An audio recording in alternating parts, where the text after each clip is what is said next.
ये कहानी है राजकुमारी ऐश्वर्या की, जो अपने पिता की इकलौती संतान थी। वह इतनी सुंदर थी कि उसकी सुंदरता के चर्चे दूसरे राज्यों में भी होते थे। उसमें सौंदर्य के साथ साथ सदाचार, प्रतिभा आदि और भी सद्गुण थे। परंतु सब सद्गुणों तथा पिता के स्नेह ने उसे अभिमानी बना दिया और उसका अहंकार इतना बढ़ गया था कि वह किसी दूसरे को अपने सामने कुछ समझती ही नहीं थी। अनेक राजकुमारों ने उससे विवाह करना चाहा, किंतु वह किसी को भी अपने योग्य नहीं मानती थी। राजकुमारी की यह अवस्था दिन प्रतिदिन बढ़ती ही जा रही थी। महाराज को लोक निंदा का भय था। लोग कानाफूसी भी करने लगे थे, किंतु राजकुमारी अपने अहंकार में चूर थी। वह किसी भी राजकुमार को देखने तक को भी प्रस्तुत नहीं होती थी। अंत में महाराज ने पड़ोस के युवक राजा रंगमोहन के साथ एक योजना बनाई और घोषणा कर दी कि राजकुमारी के आगामी जन्मदिन पर प्रातःकाल जो पुरुष नगर द्वार में पहले प्रवेश करेगा, उसके साथ राजकुमारी का विवाह कर दिया जाएगा, फिर वह कोई भी हो। अब समय बिता और राजकुमारी का जन्मदिन आ गया। प्रातःकाल नगर द्वार में सबसे पहले आने वाले पुरुष को राजसेवक पकड़ लाए। वह था फटे चिथड़े लपेटे एक भिक्षुक, परंतु वह जवान था, सुंदर था और पूरा अलमस्त था। उसके मुख पर एक अलग ही तेज नजर आ रहा था। महाराज ने राजपुरोहित को बुलवाया और बिना किसी धूमधाम के भिक्षुक के साथ राजकन्या का विवाह कर दिया। राजकुमारी चिल्लाई और रोते रोते उसने अपने सुंदर नेत्र लाल बना लिए। किंतु आज उसके पिता निष्ठुर बन गए थे। उन्होंने पुत्री के रोने चिल्लाने पर ध्यान ही नहीं दिया। भिक्षुक को केवल 5 स्वर्ण मुद्रा देकर उन्होंने कहा, तू अपनी पत्नी को लेकर मेरे राज्य से शीघ्र निकल जा, और याद रखना, यदि फिर तू या तेरी पत्नी मेरे राज्य में आए तो प्राण दंड दिया जाएगा। भिक्षुक ने राजकन्या को पकड़ा और चल पड़ा। रोती बिलखती राजकुमारी उसके साथ जाने को विवश थी, परंतु भिक्षुक ज्यों का त्यों प्रसन्न था। वह पत्नी के रोने पर ध्यान दिए बिना गीत गाता चल रहा था। राजकन्या को पैदल ही पिता के राज्य से बाहर जाना पड़ा। भिखारी उससे मधुर भाषा में बोलता, उसे प्रसन्न करने का प्रयत्न करता। पर्याप्त दूर जाने पर जंगल में नदी किनारे एक फूस की झोपड़ी में दोनों पहुंचे। भिखारी ने कहा, अब यही तुम्हारा घर है। तुम्हें स्वयं अब जंगल के पत्ते और लकड़ियां लानी पड़ेगी, और जो कुछ मिलेगा उसे उबाल कर खाना पड़ेगा, अथवा पास के गांव में लकड़ियां बेचने जाना होगा। मैं भी जितना बन सकेगा तुम्हारी सहायता करूंगा।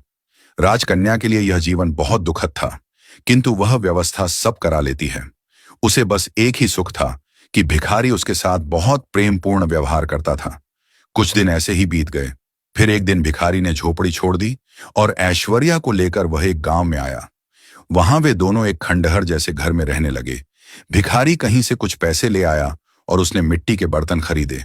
पत्नी से कहा, इन बर्तनों को बाजार में ले जाकर बेच आओ। किसी समय जो राजकन्या थी, उसके लिए सिर पर बर्तन उठाकर बाजार में जाना बड़ा कठिन काम था, लेकिन उसे जाना पड़ा।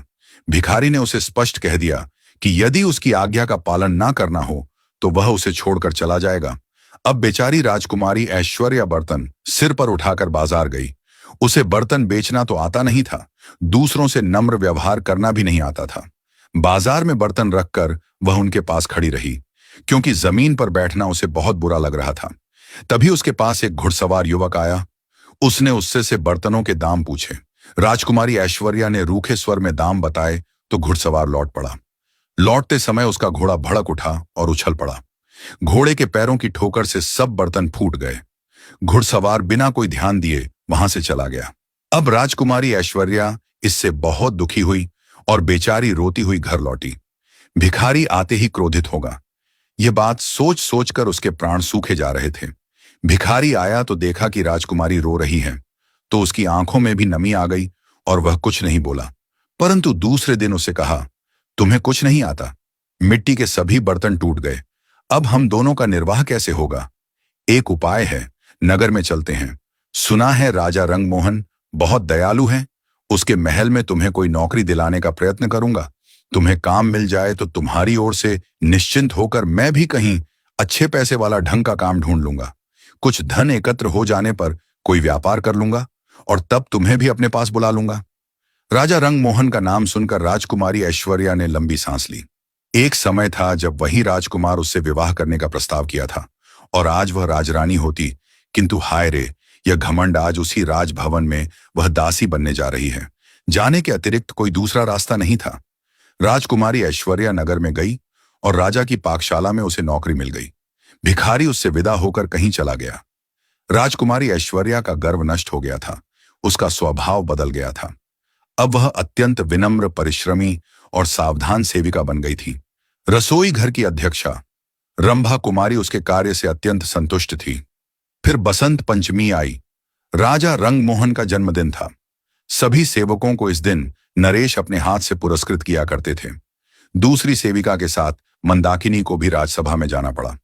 सब सेवक पुरस्कृत हो चुके और सब सेविकाएं भी पुरस्कार पा चुकी। तब उसे पुकारा गया।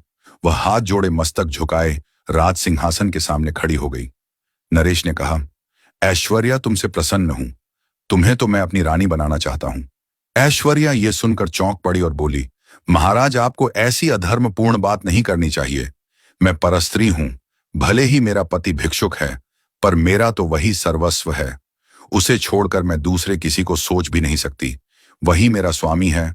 आपकी मुझ पर बहुत कृपा है, तो इतना अनुग्रह करें कि मेरे पति का पता लगवाकर उसे बुला दें। मैं पाकशाला में सेवा करके प्रसन्न हूं महाराज।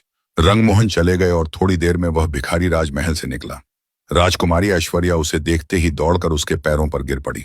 भिखारी मुस्कुराया और बोला, ऐश्वर्या, मुझे ध्यान से देखो तो तुम्हें मुझ में और रंगमोहन में कुछ सादृश्य नहीं मिलता क्या? अब भेद खुल चुका था। भिखारी के वेश में उसको ग्रहण करने वाले स्वयं राजा रंगमोहन ही थे और वह थी उनकी महारानी। राजा ने कहा, राजकुमारी, मुझे क्षमा करना। तुम्हारे अभिमान की मुझे कोई दूसरी औषधि मिली ही नहीं, इसलिए तुम्हारे पिता के साथ मिलकर मुझे यह रास्ता अपनाना पड़ा। निष्कर्ष जीवन में अभिमान और घमंड का कोई स्थान नहीं है। कठिन परिस्थितियां हमारे अहंकार को मिटाने और हमें विनम्र बनाने के लिए आती हैं, तथा जीवन की सच्ची समझ कठिनाइयों से ही मिलती है और सच्चे प्रेम और समर्पण के बिना जीवन में वास्तविक खुशी और संतोष संभव नहीं है। इसके साथ ही कहानी हमें यह भी बताती है कि परिस्थितियां चाहे जितनी भी कठिन क्यों ना हो, सच्चा प्रेम, सहनशीलता और विवेक ही जीवन को सही दिशा में आगे बढ़ाते हैं।